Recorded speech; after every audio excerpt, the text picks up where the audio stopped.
Shalom do Pai, queridos irmãos e irmãs, continuando a nossa meditação sobre a profundidade, o grande mistério da vida sacerdotal. Estamos falando agora sobre a santidade que deve ter o padre como modelo do povo. Devem também os padres ser santos, porque Deus os colocou na terra para serem modelos de virtude. O autor da obra imperfeita chama-lhes os doutores da piedade. São Jerônimo, os salvadores do mundo. São Prósperos os chama as portas da cidade eterna. E São Pedro Crisólogo, os modelos das virtudes.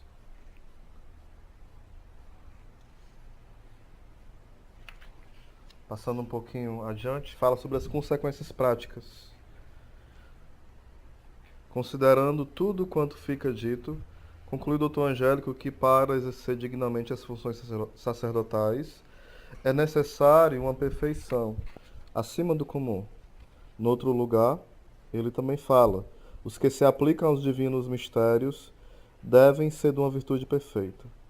Ainda noutra parte, para exercer dignamente essas funções, requer também a perfeição interior. Devem os sacerdotes ser santos, para não desonrarem a Deus, de quem são ministros e estão encarregados de honrar. Serão santos na presença de Deus e não mancharão o seu nome. Se visse o ministro de um rei a folgar pelas praças públicas e a frequentar as badernas, as tabernas, os lugares imorais, confundido com o popular, a falar e a proceder de uma maneira desonrosa para o seu príncipe, que caso se faria desse soberano? É assim que os maus padres desonram Jesus Cristo, de quem são ministros. Segundo o autor da obra imperfeita, poderiam os pagãos, ao falar deles, dizer que Deus tem esses que de tal modo se comportam. Acaso os suportaria ele, se não lhes aprovasse o procedimento? Os chineses, os índios, que vissem um padre de costumes desregrados, estariam no direito de dizer: como poderemos crer que o Deus de tais sacerdotes o que eles pregam seja um verdadeiro? Se ele fosse o verdadeiro Deus, como poderia, à vista de má conduta deles, suportá-lo sem participar dos seus vícios? Daqui a exortação de São Paulo, dirigida aos padres.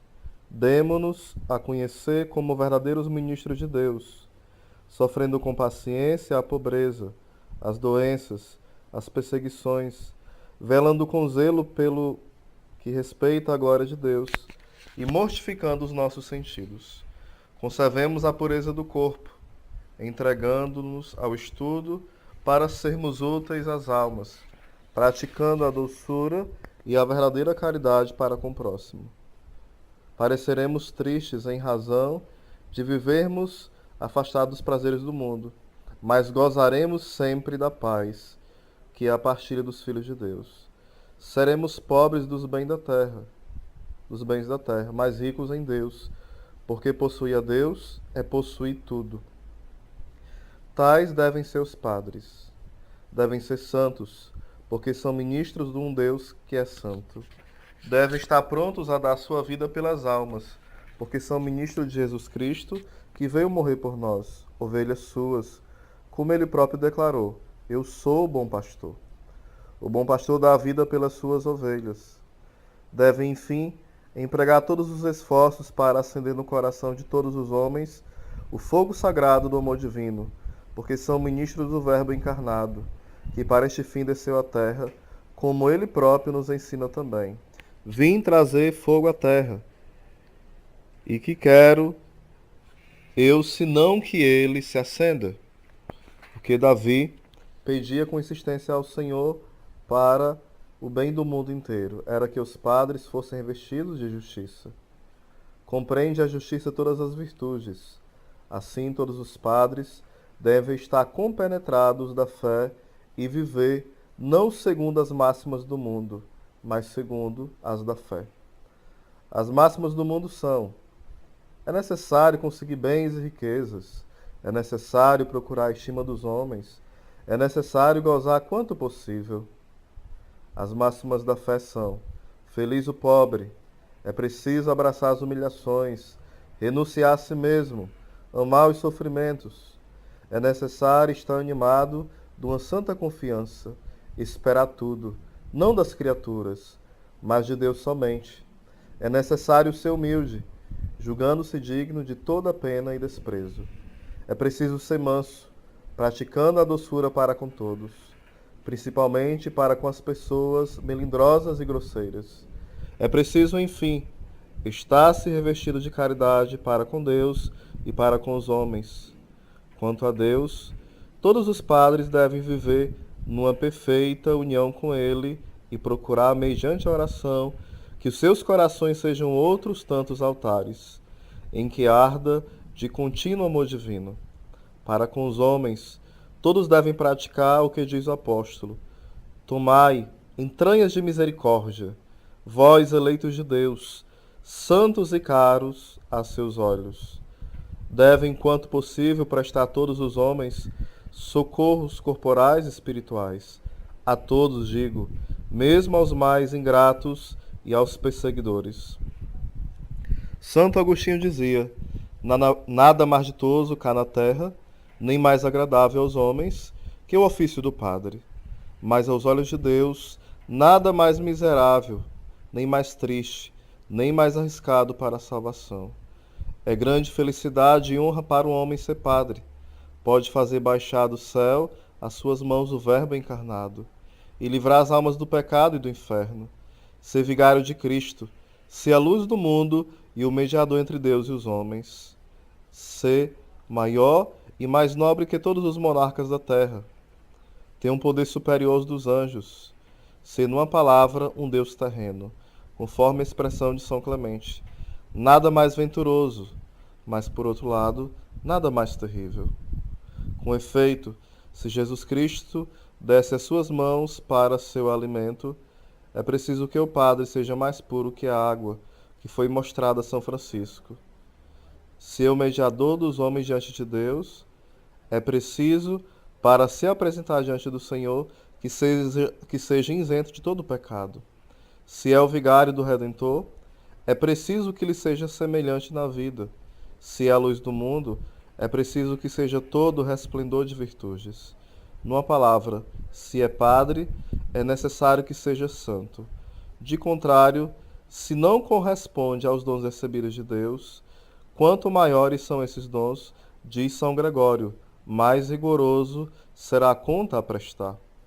São Bernardo diz do padre: está ele encarregado de um ofício celeste. É o anjo do Senhor, mas é também como os anjos eleitos para a glória, o réprobo e condenado ao fogo. Por isso, Santo Ambrósio ensina que o padre deve ser isento até dos mais leves defeitos, donde se segue que se um padre não é santo, está em grande perigo de se condenar. Mas que fazem alguns padres, ou melhor, a máxima parte dos padres, para se tornarem santos? Recitam o ofício, celebram a missa e nada mais, nem oração, nem mortificação, nem recolhimento. Basta que me salve, dirá algum. Ó não, responde Santo Agostinho. Se dizes basta, perecestes.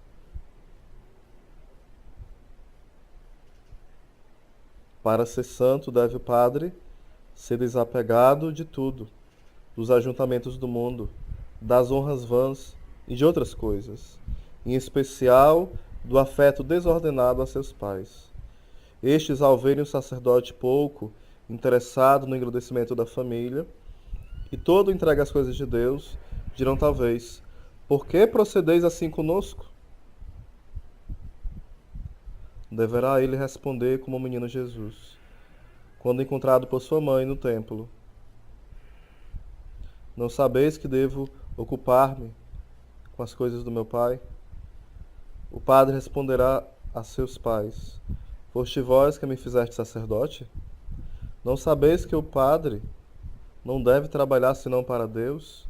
É só a Deus que eu quero dedicar todos os meus cuidados. É só a Deus que eu quero dedicar todos os meus cuidados. Amados irmãos, estamos na página 38 deste livro.